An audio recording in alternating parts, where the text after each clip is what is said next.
isn't cozy for a gal named Rosie. Our video of the day comes from the Chris Cuomo podcast, where guest Rosie O'Donnell admits Trump's very existence basically ruined her life and forced her to flee the country. Roll it.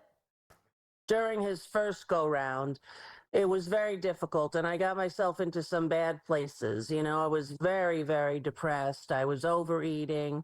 I was over-drinking. I was so depressed, Chris. Coming to Ireland was totally a way to take care of myself and my non-binary autistic child. I feel sorry that people think I abandoned them, but I understand. But I also know that I had to save myself before I put anybody else's mask on.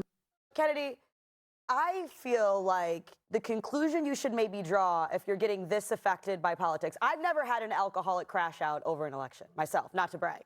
But then maybe you should draw the conclusion that the government should be smaller so that you don't have to freak out as much depending on who gets elected. That's very funny you say that, because I saw Rosie O'Donnell at Vaughn's on the corner of PCH and Sunset Boulevard a few years ago, and she was like, I'm a libertarian now. I'm even buying guns. I'm like, fantastic, welcome aboard. And she had like a rational moment.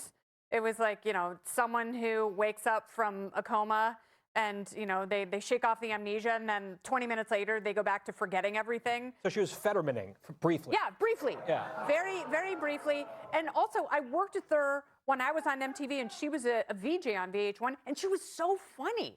And then when she did her talk show, she was so funny and joyful. And then she just got smacked in the head with the 2x4 of politics and lost all the joy in her life. And now what she's left with is blame and chancres on her face. So it's like she's rich enough that she can afford an aesthetic. Like Tom Ford gave us all a lesson on Zoom meetings during the pandemic, and he was like, okay, everyone, put your laptop on a set of books so it's looking down at you.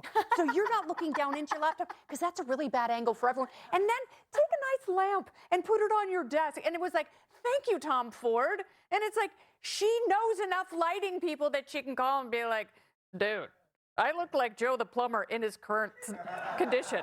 I know that is so mean. And he's dead. I know. Yeah. So mean.